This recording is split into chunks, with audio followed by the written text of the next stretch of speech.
Ito po yung baliw na kaibigan na nawawala sa walking street. Ay, Third Street.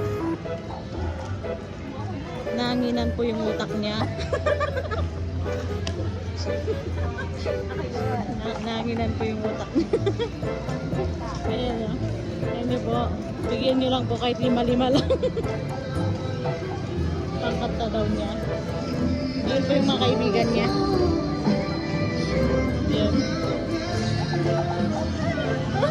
Mga kaibigan niya o. Ayan o. Duling.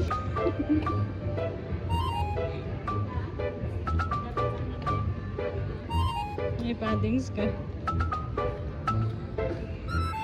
Di ba? $15. Paano yung heels? Paano yung paa?